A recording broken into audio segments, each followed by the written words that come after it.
discussions right here on Instagram.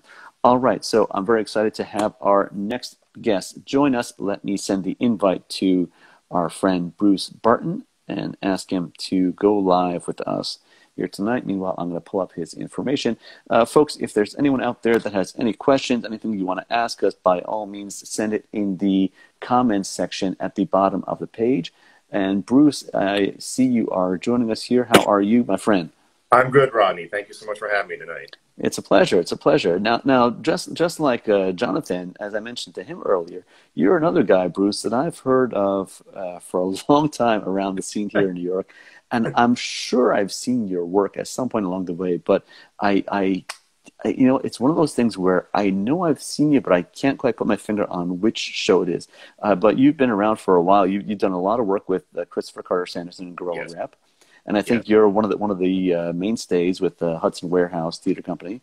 Indeed. That's right. So how long have you been in the New York scene? Have you been here for a while, or did you come into the scene here?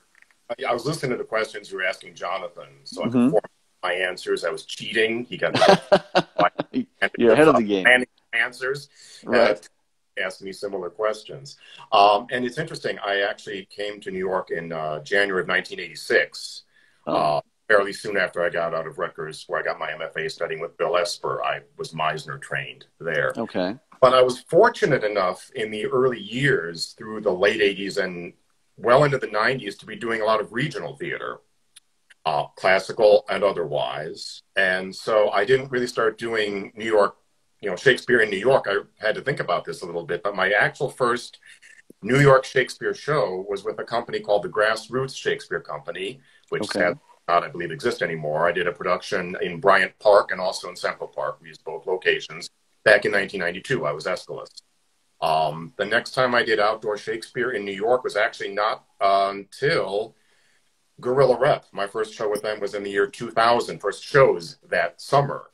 I got involved in Gorilla Rep because my then roommate, he's now alas deceased, his name is Greg Petroff, by the way. He is the dedication person for the Macbeth film. He did a lot of wonderful work, and he was a good friend of mine, a roommate for many, many years, passed away from cancer a few years ago. I'm sorry to hear. The Macbeth film is dedicated in his memory, and it's because that I was in Gorilla Rep. He was doing a show. You go support your friends and roommates when they're in shows, and it was, I've been trying to remember which show it was, because he did a lot. I believe the first one I saw that he was in was, I don't remember, it doesn't matter. The point is, I saw the show, I thought it was amazing, and I said, I want to work with this company. So I auditioned and was fortunate enough to be cast with them, and did about a dozen shows with them from the year 2000 until now, doing the film versions of Macbeth and the upcoming Hamlet. So that was when, any New York Shakespeare I've done has been either that one show with Grassroots. I did one show with Judith Shakespeare Company, another one that alas does not exist anymore. I was in their third back in 2004. I did my work with Gorilla Rep, and then I started working with Hudson Warehouse. Again, I hooked up with them because my friend Mike Selkirk was in two of their shows in the summer of 2011, and I saw both of them, and I said, this is a great company. I want to work with them, Right. Different verse. And auditioned for them, and I've been working with them since 2012. So you could have seen me in any one of these, or you could have missed me completely. It's a big city. There's a lot of theater. There's a lot of good Shakespeare here. Absolutely. There's no shortage. Whatever. But before we get into specifically the stuff that you've done with Gorilla Rep and with Hudson Warehouse and some of your other more recent productions, I was kind of fascinated by a couple of your older credits on your resume, and you referenced one of them with the Judith Shakespeare Company. Yeah. If I recall correctly, the Judith Shakespeare, wasn't that an all-female company? Not necessarily. Many of their shows, they do all-female casts. Some of them, they did a mixture where they had some, mostly majority of the roles were played by females, but some were males. And in some, like with Richard III, they did some swapping where traditional roles like Lady Anne was played by a man, and a lot of the normal male roles like Richard, Buckingham, etc., were played by women. I happen to play Lord Stanley, so I was playing my own gender, so to speak. But That particular one, they had, it was, I would say 75% female and 25% male. But I saw a couple other shows of theirs where they did all female. And I saw another one where they did about the same 75-25 female heavy show. So they did do both. We'll be talking with one of our other guests, Amanda Bucklehide, later tonight. They have an all-female company, but it's interesting. There have been so many all-female companies that I've seen over the years in New York. Judith Shakespeare, they were kind of sort of one. There was the Dark Lady Players was one. There were a few of them that kind of came and went over the years. But before that, I think there was another credit you had with the Jean Cocteau rep. And they, for a number of years, not that they were female or male, but for a number of years, they were like one of the go-to classical companies in New York. Yes. I was never a member of their resident company. I was jobbed in to do 2 shows back-to-back in 92, actually, right before I went off and did some shows at Texas Shakespeare that summer. And that's also the fall is when I did the Grassroots Shakespeare show. But yes, I was very lucky to do those 2 shows with Cocteau. They were great. And again, another wonderful theater company that's gone. Yeah, there were so many. Them and the Pearl Company, the Pearl Theater Company, and there were only a handful of classical troupes that were really kind of around town for a long time. I mean, there are still, fortunately, some left, but there were many from that era that unfortunately just couldn't stick around. But yeah. I'm very happy that you're connected with the ones that have. So you're doing a lot of fun work. And you connected with CCS, with Christopher Carter Sanderson and Gorilla Rep in about 2000, and you've been working steadily with them since then. So tell us, I know I did see you for sure in their film version of Macbeth. Similar question to what I asked Jonathan. You again, you're someone who you're a theater actor. You've done for decades now. You've been doing stage performances. You've been doing outdoor theater. Doing the theater, stage performances in the traditional. I'm forgetting the name of it. The frames, proscenium theater. That presentational style. So how is it for you, having done that for so many years, to transition into the current virtual era? It's tricky. One thing about, and Jonathan touched on this, a lot of Gorilla Rep, you treat the audience as your scene partner. It's direct address, but it isn't really an aside. There are those, of course, because Shakespeare writes them, but when you're talking to your scene partner on stage, you often are making eye contact with the audience so that they become a personification of the scene partner who's there with you. You don't ignore your scene partner on stage, but the audience becomes a surrogate for them. So you're often talking directly to them as if they're the person on stage with you. So when you have that camera in front of you, you just have to make the leap of faith to say, okay, this is my scene partner, but I'm really talking to fill in the blank, whoever it is. And it was a little odd at first. I have done very little film work, but you kind of just have to make the leap of faith and go with it. That's what you do with a lot of kinds of acting. It's truthful behavior under imaginary circumstances. So you already have to make that jump from mundane everyday reality into that other world. And when it's heightened language, as in Shakespeare, it's a leap of faith. And I think I felt like I transitioned to it fairly well, but it was a little weird at first, definitely, to have a partner that close to be this I and not a human being. But you go with it.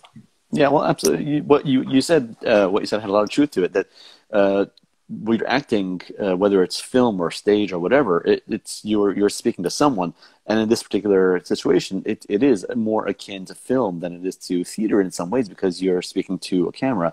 And as Jonathan mentioned earlier, it's a little bit different because it's a direct address, and you're locating the audience in the camera screen. With Christopher's film versions, of course, again, I highly encourage anyone who hasn't seen it to check out the Macbeth. It's available on Vimeo. And the Hamlet is coming up very soon. It is a very particular style of film in that it's kind of sort of like the Zoom productions that we've been seeing over the past year and some change, in that you see people in the upper third of their body, but in this case, it's all tight close-ups. So you don't even see the upper third, you see just their face. And it is a very visually distinct style, and it's very, very, very bracing, and a lot of great stuff. Who are you in the upcoming Hamlet? Guildenstern. Oh, that's very exciting. Very exciting. When we did the production of that at the Cloisters, and also did workshop production in Midtown. And in one of those, my late roommate was Rosencrantz, and his hairline was very similar to mine. So it was a visual humor that Rosencrantz and Guildenstern were these kind of, Golden Dome twins. It was he wasn't able to do the second version, but the first version we did, we were in that together. So when I did it this time, it was with another veteran of Gorilla Rep, Linda Kennedy, female, but again, a person I've worked with a lot. Of course, when you're doing it that way, you don't really feel like you're working with them because you're not in scenes together. We did rehearse together. We had Zoom meetings to rehearse. So, but being Guildenstern was revisiting it again. And I revisited Ross for the Macbeth. I did him originally back in 2000 with Gorilla Rep. So it was great to revisit both of those roles and say those wonderful words again. That's fantastic. And now Hudson Warehouse, yes. that you do so much work with also, they announced that they have their season coming up. I think they're doing Love's Labor's Lost, and that's coming up in July and August, right? In July, August. The plan is to do a second show in August, which will be The Count of Monte Cristo. Oh, right. That's correct. Right. Okay. Love's Labor's in July. Dates are still being worked on. We're still in a COVID world, and things are, being manufactured and plans are being made.